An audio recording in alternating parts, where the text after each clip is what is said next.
Hello everyone, আদাব ও নমস্কার সবাইকে। আজকে আমি আপনাদের সামনে একটা রান্নার রেসিপি নিয়ে এসেছি। সম্ভবত এই রেসিপিটা বরিশাল অঞ্চলের রান্না। আমি এই রান্না শিখেছি আমার এক আন্টির কাছ থেকে। এই রান্নার মূল উপকরণ হলো কচু আর গোটা রাঁধুনি মশলা। কচুকে কেউ কেউ শোলা বা তুত কচু নামে ডাকে। আজকে আমার বাসায় প্রায় 4 ফুট লম্বা মাপের একটি কচু নিয়ে এসেছে বাজার থেকে। কচুটা এতই বড় ছিল যে আমি কাটতেই পারছিলাম না। তারপর বটুই দিয়ে ডুমো ডুমো করে কচুটা আমি কেটে নিলাম। ডুমো ডুমো করে কচুটা কেটে নেওয়ার পর জলের ভিতর একটু হলুদ দিয়ে কচুগুলো আমি একটু হালকা সিদ্ধ করে নিলাম। কচুগুলো বেশি সিদ্ধ করা যাবে না। তারপর প্যানের ভিতর তেল দিয়ে কচুগুলো জল ঝরে নিয়ে মাছের মতো হলুদ লবণ দিয়ে মেখে ভালো করে মাখাতে হবে। এক একটা কচু সরিষার তেলের মধ্যে একটু লালচে করে ভেজে নেব। এটি রান্না করতে যে যে মশলা লাগবে তা হলো পেঁয়াজ, আদা, রসুন,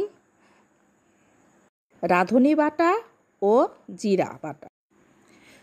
কচু ভাজার পর কড়াইয়ে যে তেল থাকবে সেই তেলের ভিতরই গোটা রাঁধুনি দিয়ে পেঁয়াজ ও লবণ দিয়ে ভালো করে আমরা ভেজে নেব।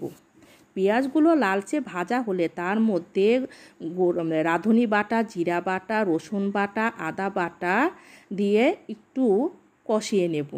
একটু কষানোর পর আমরা হলুদ, মরিচের গুঁড়া দিয়ে একটু পরিমাণ মতো জল গরম দিয়ে ভালো করে কষিয়ে নেব।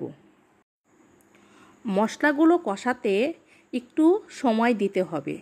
কষানোর পর আমরা ভাজা কচুগুলো ওই মশলার ভিতর দিয়ে দেব। কচু ধীরে ধীরে রান্না হতে হতে প্যানের উপর তেল উঠে আসবে। তখন সামান্য পরিমাণ চিনি অ্যাড করতে হবে স্বাদের ব্যালেন্স রাখার জন্য। যাদের সুগার আছে তারা সুগার ফ্রি চিনি অ্যাড করে নেবেন।